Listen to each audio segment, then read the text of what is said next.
오셨네요. 네, 많이 오셨습니다. 오늘 우리가 읽은 이 본문 말씀을 가지고 내면의 아름다움을 잃어버린 솔로몬 신드롬이라는 제목으로 함께 은혜를 나누고자 합니다. 지난주에 우리는 외면과 내면에 관한 설교를 들었습니다. 외면은 성전의 웅장한 외관으로서 오늘날 교회가 대형화되거나 또 교회당의 크기와 또 화려함과 효율적인 그런 체계가 있고 또 운영 체계로 볼 수가 있습니다. 수많은 사람들이 모이는 그런 교회이기 때문에 치밀한 조직 체계가 필요하고 또 운영 체계가 필요하지요. 그러나 교회는 그 화려함과 크기에 압도되어서 정작 필요한 내면을 잃어버린 그런 경우를 종종 보게 됩니다. 그 내면이 무엇이겠습니까? 하나님의 말씀을 소중히 여기는 것이지요. 그래서 말씀은 상대화가 될 수가 없습니다. 왜냐하면 말씀 그 자체가 예수 그리스도이기 때문입니다. 우리가 찬양을 한다, 기도를 한다라고 할 때 찬양은 말씀을 칭송하고 높이는 것이고 기도는 말씀에 다가가는 통로일 뿐입니다. 그래서 수단에 가깝다는 거예요. 물론 찬양과 기도는 예배의 중요한 요소이지만은 말씀이 없는 그런 찬양과 기도는 무의미한 것입니다. 성도가 하나님의 말씀을 사랑하는 것은 예수를 사랑하는 것이요 하나님을 존귀히 여기는 것입니다. 이것이 내면의 아름다움입니다. 성도의 외면은 자신의 사회적인 지위나 거기에서 이룬 자랑스러운 업적일 수가 있지요. 자신의 학벌이나 가문이나 혈통이 뛰어나서 다른 사람들을 압도할 수가 있습니다. 그래서 거기에서 생겨나는 프라이드가 어떻게 보면 외면의 자랑이다라고 볼 수가 있겠습니다. 그래서 외면과 내면은 함께 가야 온전할 수 있다고 지난주에 말씀을 드렸습니다. 내면이 없는 외면은 결코 온전할 수 없으며 그 외면의 자랑이 오래 갈 수 없다고 말씀을 드렸습니다. 거대한 성전을 건축한 솔로몬에게 하나님께서 이제 찾아오셔서 내면의 아름다움을 말씀하셨습니다. 그 내면의 아름다움을 버릴 때 이 성전은 아무런 의미가 없으며 무너진 것이나 다름이 없고 여호와는 더 이상 그들의 아버지가 아니며 그들은 더 이상 하나님의 자녀들, 백성이 아니라고 말씀을 하셨습니다. 하나님께서 그 백성들을 버릴 수도 있다고 말씀을 하셨지요. 그래서 아주 무서운 경고의 말씀을 하셨습니다. 네가 이렇게 크게 성전을 짓고 화려하게 성전을 지었지만은 네가 하나님의 말씀을 사랑하지 않고 내면의 아름다움을 추구하지 않으면 이 외형적인 외면의 아름다움은 아무런 쓸모가 없어라고 준엄한 경고의 말씀을 해드렸습니다.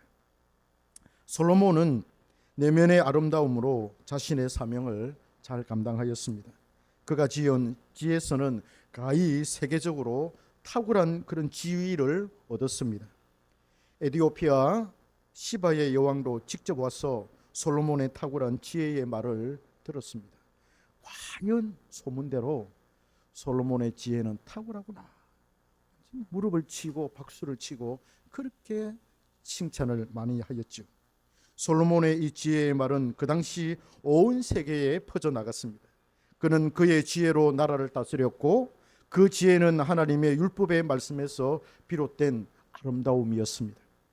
그는 하나님의 율법을 잘 이해했고 그 말씀대로 나라를 다스리고자 노력을 하였지요.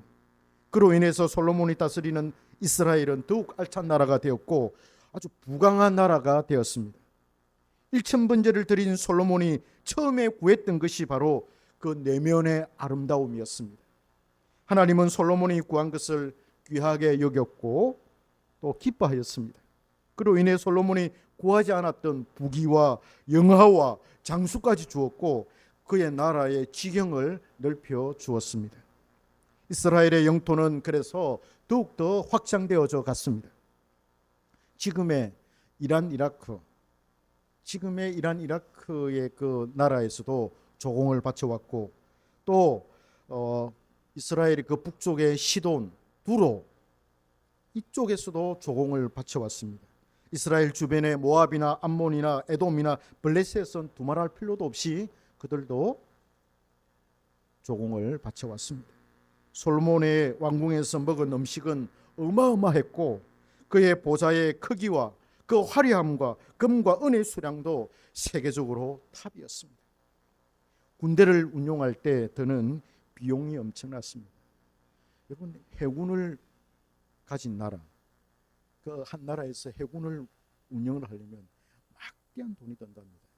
그래서 나라들마다 해군력을 키우는 것은 그렇게 쉽지가 않다. 미국의 이 해군력이 얼마나 큽니까?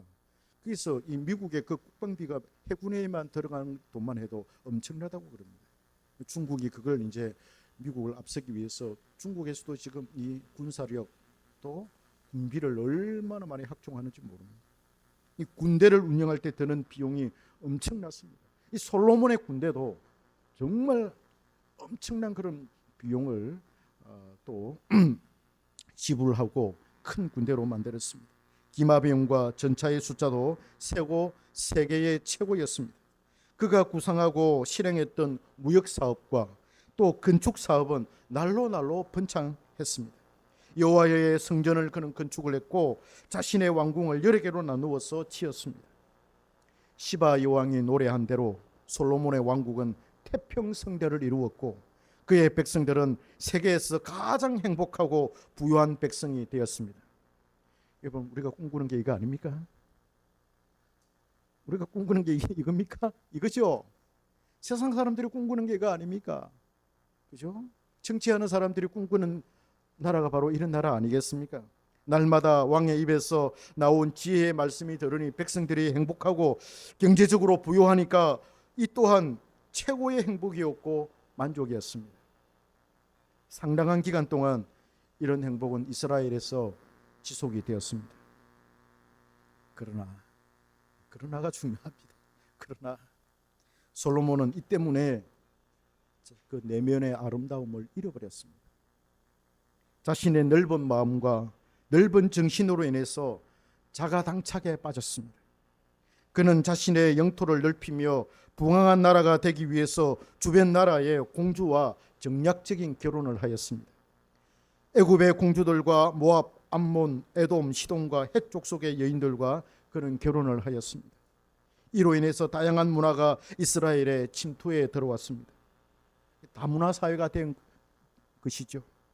솔로몬이 젊고 패기가 남아있을 때는 이방 문화를 압도할 수가 있었고 그들의 문화가 이스라엘의 영적인 문화에 큰 영향을 끼칠 수가 없었습니다. 솔로몬이 두 눈을 부릅뜨고 나라를 이끌어가니까 이방 문화가 더 이상 이스라엘 안에서 맥을 출 수가 없었습니다. 솔로몬은 1,000명의 여인을 거느렸습니다. 공주로서 부인만 700명이었고 첩이 300명이었습니다.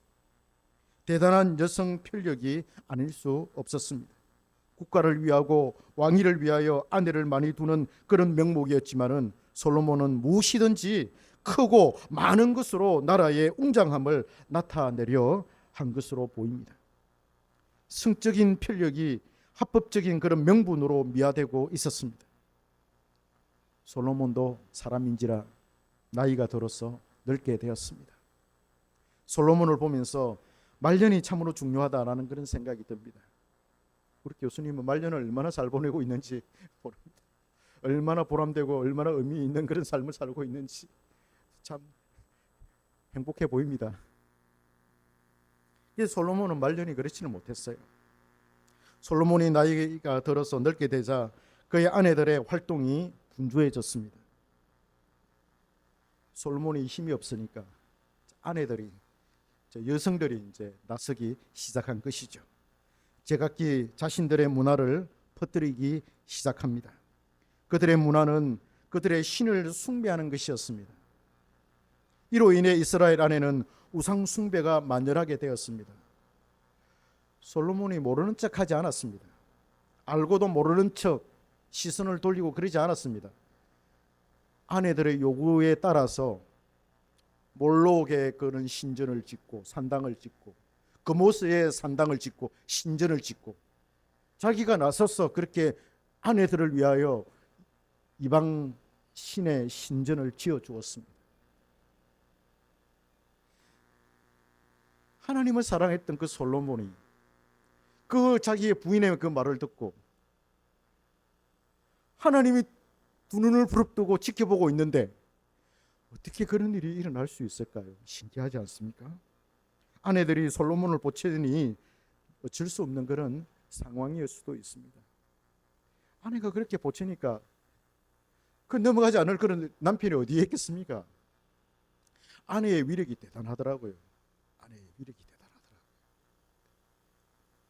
제가 어제 그런 일을 한번 당했습니다.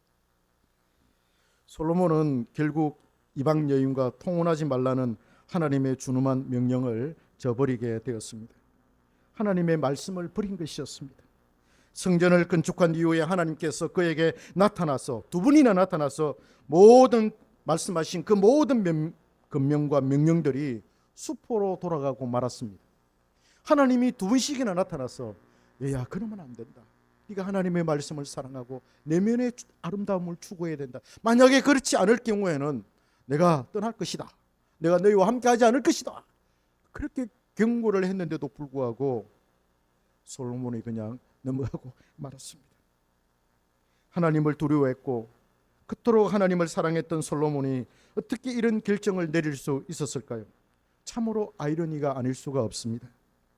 옛날 삼손도 여색에 빠져서 자신의 정체성을 잃어버리지 않았습니까? 드릴라가 와서 내 힘의 비결이 어디에 있느냐 그렇게 귀찮게 할 정도로 캐물고 너무 나중에는 귀찮아가지고 그 비밀을 알려주지 않습니까? 그때 머리카락이 다 잘리고 아무런 힘이 없어서 나중에 맷돌을 돌리는 연자 맷돌을 돌리는 그런 일을 하게 되는 눈이 다 빠지고 그런 비참한 지경에 놓이지 않았습니까? 지금 솔로몬이 이 삼손의 그 전철을 밟고 있습니다. 그는 내면의 아름다움을 포기했고 그 자체의 영광스러움을 잃어버렸습니다. 우리는 솔로몬에 대해서 질문해야 합니다. 도대체 왜 그가 그랬을까? 왜 그가 내면의 아름다움을 포기하였을까? 왜 그가 우상 숭배를 합법화했을까? 이런 질문을 우리는 던져야 합니다. 왜 그랬을까 하는 그런 마음이 우리 속에 강하게 들죠. 여러 가지 이유가 있겠지만은 우선 저는 솔로몬이 번성의 매너리즘에 빠졌다 그렇게 해석하고 싶습니다. 번성의 매너리즘에 빠졌다는 거예요. 그가 하는 일마다 성공했습니다. 그는 늘 성공의 맛을 본 사람이었습니다. 실패가 없었어요. 하는 일마다 잘 되었습니다. 형통의 복을 마음껏 누린 사람이 바로 솔로몬이었습니다.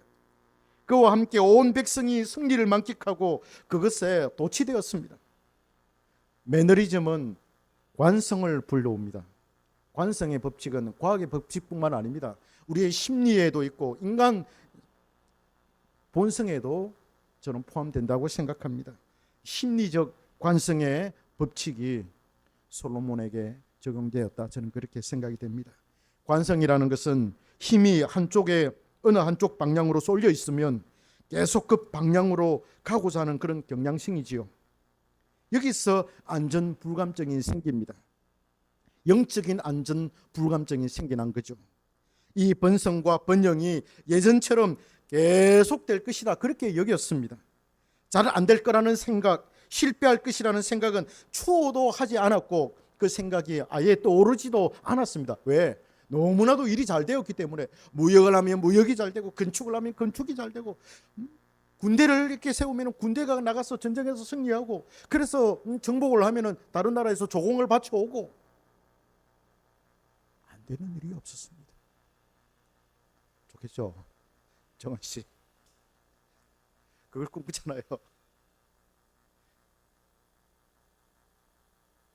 부자로 살다가 사업에 실패하여 갑자기 나락에 떨어진 사람들은 한동안 정신을 차리지 못합니다.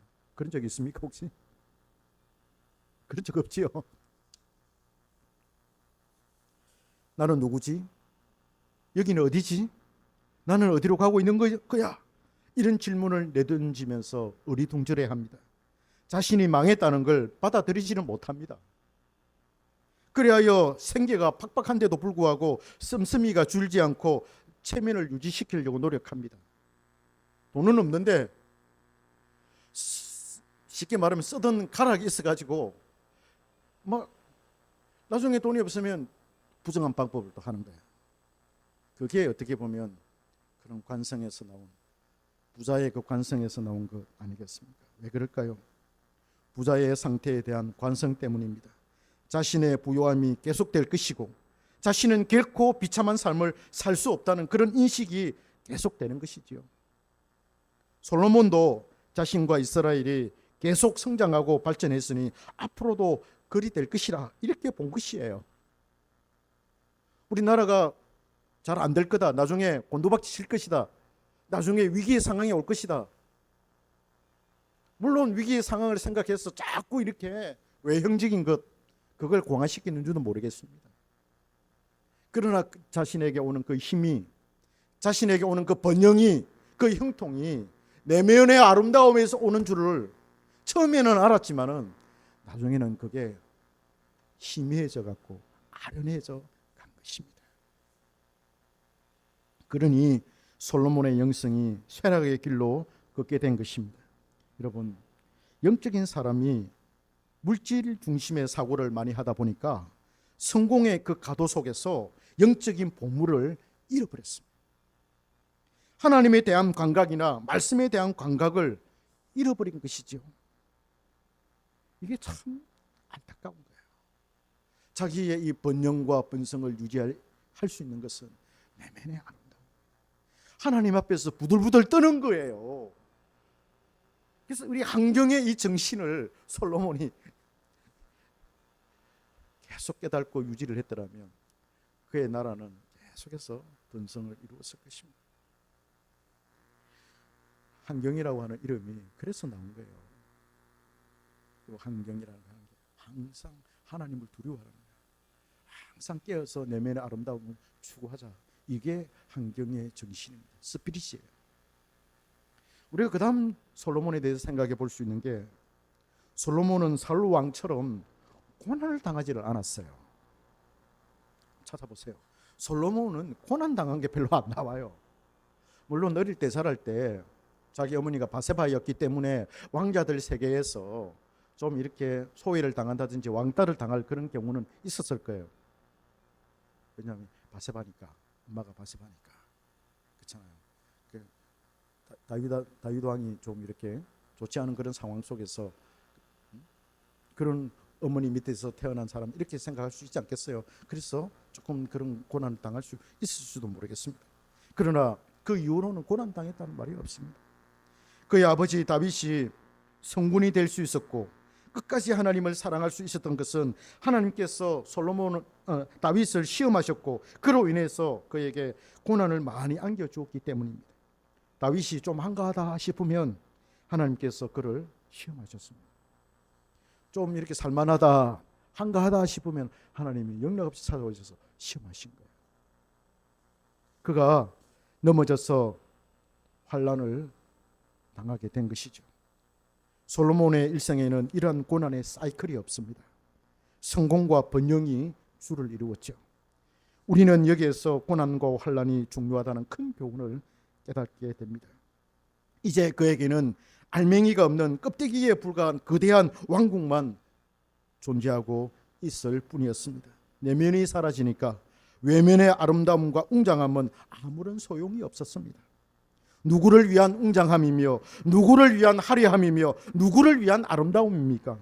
하나님이 떠난 영광은 썩어 냄새나는 더러운 코끼리와 같은 그런 것입니다. 하나님은 당연히 솔로몬에게 분노하셨고 솔로몬에게 벌을 내리셨습니다. 그가 이룩한 이스라엘이 둘로 찢어지게 될 것이며 큰 10개의 큰 지파와 땅이 그의 신하 여로보암에게 주어질 것이라고 말씀을 하셨습니다. 단지 다윗과 예루살렘을 위하여 솔로몬 자신의 때에는 그 나라가 찢어지지 않을 것이라고 말씀하셨습니다. 솔로몬의 아들 르호보암 때에 나라가 분열이 되었습니다. 솔로몬의 우상 숭배로 인해서 이스라엘의 우상이 만연하게 되었고 나라가 둘로 찢어져서 힘을 잃게 되었습니다. 내면을 잃어버린 솔로몬과 이스라엘처럼 오늘날 한국 교회가 그런 양상을 보이고 있습니다. 큰 외면을 자랑하고 있지만 내면의 아름다움을 잃어버린 교회가 되어버렸습니다. 하나님께서 한국 교회 130년의 역사 가운데 엄청난 복을 부어주셨습니다. 교파들마다 신학교가 세워졌고 깊은 신학의 체계를 가르치며 하나님의 말씀을 올바르게 해석을 하였습니다. 교회당마다 수많은 인파가 몰려왔고 수적인 부흥을 이루어내었습니다. 미국 UCLA 대학의 한국학과 옥성덕 교수라는 분이 있어요. 그제도 출신이고 그제도 하청 출신인데, 이분이 한국 교회의 이 부흥은 70년대, 80년대의 정점을 찍었다 이렇게 평가를 하고 있습니다. 그는 이렇게 말합니다. 냉전 체제, 또 미국과의 그런 관계, 북한과의 그런 긴장, 또 반공주의, 또 군대의 이 군종제도, 또 경제의 압축 성장, 도시화, 아파트의 급증, 또 국민의 교육열, 대학의 캠퍼스 선교, 이런 것들로 인해서 한국 교회가 급성장을 하게 되었다 이렇게 평가를 내리고 있습니다. 저는 그게 맞다고 생각합니다. 한국 교회는 엄청난 성장을 이룩하게 되었습니다. 5천만 인구 중에 기독교인이 1,000만이 되는 때가 있었습니다. 그런 말이 있었죠. 물론 수치의 오류가 있을 수 있지만은 그 정도로 기독교인이 많은 나라가 되었다는 거예요. 그러나 현재 기독교는 국민들의 눈살을 찌푸리게 하는 종교로 전락되어 버렸습니다. 국민들이 목사를 신뢰하지 않아요. 우리 예수 믿는 예수쟁이들을, 예수 믿는 성도들을 국민들이 신뢰하지 않아요. 신뢰도가 급격히 떨어졌습니다. 그래서 요즘에는 교회 다닌다 그러면은 창피해요. 창피스러움을 느껴요. 그렇죠? 나 당당하게 교회 나간다 이렇게 말하지 못해요. 물론 큰 교회 다니면 부정교회 다니고 뭐 여의도 순복음교회 다니고 이러면 나는 여의도 순복음교회 다닌다. 이거는 외형을 자랑하기 위해서 그렇게 이야기하지만, 그러나 비판하는 사람들 앞에서는 그런 얘기 잘 못해요. 손가락질합니다. 기독교라는 말이 난무한 적이 있습니다. 기독교, 하나님의 이름에 욕이 돌아갔고 하나님의 영광이 땅에 떨어졌습니다. 왜 그럴까요? 왜 그랬을까요? 저는 솔로몬 신도롬 때문이라고 생각합니다. 한국 교회는 너도 나도 대형 교회를 꿈꾸고 대형 교회 담임 목사를 꿈꾸고 있습니다. 목사도 장로도 집사도 모두 힘의 논리에 의거한 덩치 키우기에 혈안이 되어 있습니다. 교회에 사람이 많이 모여서 수적으로 외적으로 커지면 그런 목회를 잘하는 교회다, 훌륭하신 목사님이다, 훌륭하신 장로님들, 훌륭한 그런 성도들이 모인 교회다, 그렇게 스스로 자아자찬을 합니다. 그리하여 교회를 수적으로 부흥을 잘 시킬 수 있는 그런 목회자를 찾아 나선 지 오래되었습니다. 학벌이 있는 목사, 사회적으로 인정을 받는 그런 커리어나 학력이 있는 사람은 너무나도 인기가 많았습니다. 교회 프로그램이 세속화된 지 오래되었습니다. 교회인지 음악당인지 구분이 잘 안 되고 교회인지 무당집인지 구분이 잘 안 됩니다. 내면을 추구하는 목사는 인기가 없습니다. 내적 부흥을 추구하는 목사는 인정을 받지 못합니다. 숫자가 늘지 않기 때문입니다. 외형적으로 키울 수 있는 그런 능력과 그런 실력이 없는 사람으로 낙인을 찍습니다. 감리교나 오순절 계통의 교회는 차치하고 장로교만 보더라도 매우 심각한 수위에 이르렀습니다. 교회 안에 참된 회개와 중생의 역사가 잘 일어나지 않습니다. 그렇잖아요. 새 가족이 오고 큰 교회 전도를 열심히 하지만 진짜 심령의 어떤 그런 변화, 중생의 변화가 일어나지를 않아요. 그게 일어나야 참된 성도가 되고 구원을 얻는 그런 백성이 되는데, 방법을 통해 갖고 사람들은 많이 이렇게 오지만 그러나 진짜 성령을 받아서 중생하여서 예수님의 그 신실한 제자가 되는 그런 건 별로 없어요. 그런 역사를 찾아보기가 물론 있지만은 예전처럼 그렇게 강하게 일어나지 않습니다. 드물고 진정한 회개의 역사와 중생이 일어나지 않습니다. 일어난다 하더라도 의심스러워요. 다들 교회에 사람이 많이 모이고 덩치가 크면 힘이 있다고 생각합니다. 그 힘으로 나라를 뒤집어 엎으려고 해요. 그래서 기독교 국가를 만들 그런 모양이죠. 대한민국이 기독교 국가가 됐다고 생각해 보십시오. 하나님께 영광이 돌아가겠습니까? 욕이 돌아가겠습니까? 좋습니다. 크지면 좋죠. 그럴 수 있습니다. 그러나 그런 나라는 외형적인 힘만으로 되지 않습니다. 돈으로 되는 것도 아닙니다. 역사에서 우리는 중세 십자군 전쟁이 그것을 증명하고 있다는 거 잘 알고 있지 않습니까? 십자군 전쟁 잘 알고 있지 않습니까? 여러분, 왜 그렇습니까? 솔로몬 신도롬 때문입니다. 내면의 아름다움을 잃어버린 솔로몬 신도롬 때문입니다. 외적인 힘을 발휘하지 못하는 내면은 소용이 없다는 거예요. 하나님의 말씀이기에 완전히 버릴 수는 없고 거의 맹맹만 유지하고 있을 뿐입니다. 그러니 강단의 설교가 변질되어 버렸습니다. 전도를 위한 수단과 방법이 목적이 되어 버렸다는 거예요. 하나님의 말씀이 목적이고 하나님이 목적인데 그 목적의 그 자리에 수단과 방법이 차지하고 말한 거예요. 사람들을 데려오기 위해서 전도의 방법을 강구하고 전도의 수단을 강구해 왔는데 그게 이제 목적이 되어 버린 거예요. 거기에 인간의 탐욕이 들어가고 그것으로 하나님의 말씀이 힘을 잃게 되고 주객이 전도가 되어버리는 그런 일들이 일어나게 되었습니다. 예전에는 그 변질이 일부 몇몇 사람들, 몇몇 교단과 교회에만 해당되었다면 지금은 거의 모든 교회가 그 길로 가고 있습니다. 이 좁은 길을 버리고 넓은 길로 걸어가면서 자신의 그 외적인 화려함을 뽐내고 있습니다. 여러분, 이 말은 외면의 아름다움을 무시하는 건 아니에요. 외적으로 좋죠. 알찬 그런 내적인 것과 외적인 것이 잘 조화를 이루고 형성되어 있으면 그것처럼 좋은 게 어디에 있겠습니까? 금상첨화죠. 그러나 내면이 없는 외면, 말씀이 없는 큰 덩치는 아무런 소용이 없다는 그런 말입니다. 왜 하나님의 말씀을 소중하게 여기지 않느냐라는 거예요. 왜 말씀 앞에 무릎 꿇지 않고 왜 말씀을 따라 걸어가지 않느냐라는 거예요. 우리는 정신을 차려야 합니다. 이러다가는 대부분 다 천국에 들어가지 못합니다. 그렇게 수많은 몇십만 명의 교인을 자랑하지만 천국에 못 들어갈 수가 있어요. 그 교인들 다. 하나님의 말씀의 인도를 받지 못하고 하나님의 말씀의 통치를 받지 못하는 교회와 성도들이 어떻게 천국에 들어갈 수 있겠습니까? 그렇지 않겠습니까?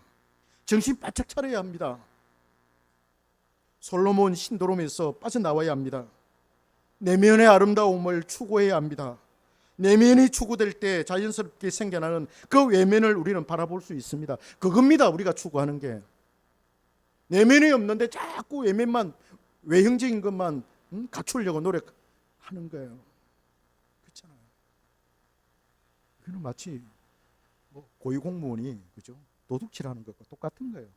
고위공무원이 막 탐욕에 찌들려져 가지고 그죠? 명망 있는 그 자기의 그 이름을 가지고 온갖 못된 짓을 하는 그런 거하고 똑같은 거 아니겠습니까? 우리가 솔로몬의 전철을 밟지 않고 솔로몬 신도롬에서 벗어나는 길은 그가 누린 번영을 욕망하지 말라는 거예요. 그 번영을 배설물처럼 여기고 내면의 아름다움을 추구해야 합니다. 주님은 솔로몬의 영광을 자연의 꽃과 비교한 적이 있습니다. 그 영광이 하나님 입히시는 들꽃 하나보다도 못하다고 말씀하셨습니다. 얘들아, 저 들의 꽃을 한번 보아라. 저 꽃은 솔로몬의 영광보다도 훨씬 더 아름답지 않느냐, 영광스럽지 않느냐. 솔로몬이 그런 화려함을 뽐내고 아름다움을 뽐냈지만 이 들꽃 하나만큼 못하다. 주님이 그렇게 말씀하셨습니다. 그 들의 꽃. 저는 꽃을 별로 안 좋아하는데 여성분들은 그런 꽃을 보면 사주를 못 쓰더라고요. 너무 아름답고 좋다고 그래요. 저는 좀 이래 그 숲 있잖아요. 그 나무가 울창한 그런 숲 이렇게 보고 이러면 그거 좋고, 그 다음에 벚꽃이 이렇게 군무를 이루어서 확 피어 있는 그런 거 보면 참 좋고, 그런데 이렇게 꽃 하나 달랑 피어 있는 이런 거 보면 별로 저게 뭐 아름다울까 했는데, 그런데 여성분들은 너무 그거 아름다고 좋아가지고 그냥 막 사죽을 못 쓰더라고요. 그게 아름다움이 있는가 봐요. 제가 몰라서 그렇지. 그 주님이 그 들꽃 하나보다도 하나가 솔로몬의 영광보다 더 아름답다, 그렇게 말씀하셨습니다. 또한 우리는 하나님의 시험과 고난을 잘 견뎌 내야 합니다. 고난을 당하지 않으려고 온갖 인간적인 꾀나 방법을 동원해서 종교 사업을 하려고 들면은 결국 그 신드롬에 빠지게 됩니다. 종교 사업이에요. 종교 기업이에요.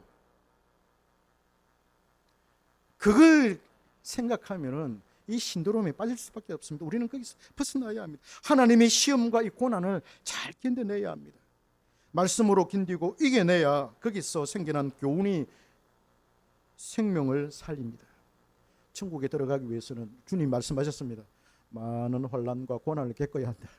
주님이 그렇게 말씀하셨습니다. 우리는 다시 스스로를 괴롭혀야 합니다. 그래서 금식이 중요하죠. 왜 금식합니까?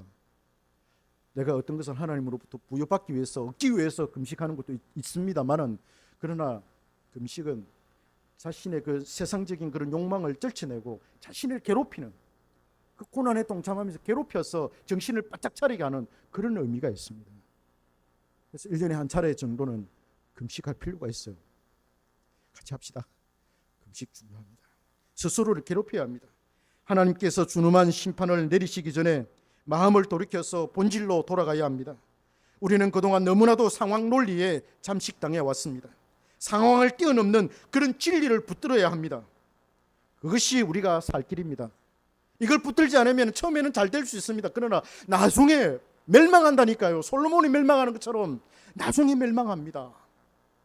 처음에는 잘 되고 그런다 하더라도 나중에 잘 안 되면 무슨 의미가 있습니까? 하나님께서 지금 작은 교회를 많이 세우는 것 같아요. 개척교회가 많이. 저는 우리 교회가 개척교회라는 생각이 잘 안 들어요. 희한하게. 그런 생각이 좀 들어야 되는데, 그런 작은 교회, 지금 우리 교회 같은 이런 작은 교회를 많이 세우는 것 같아요. 하나님께서. 그 가운데 좀 의식 있는 그런 목사님들도 있을 것 같고, 그래서 한국 교회를 향해서 부르짖는 그런 목회자들이 좀 있다, 저는 그런 생각이 듭니다. 그 교회들 중에 이런 내면의 아름다움을 추구하는 곳이 많겠지요.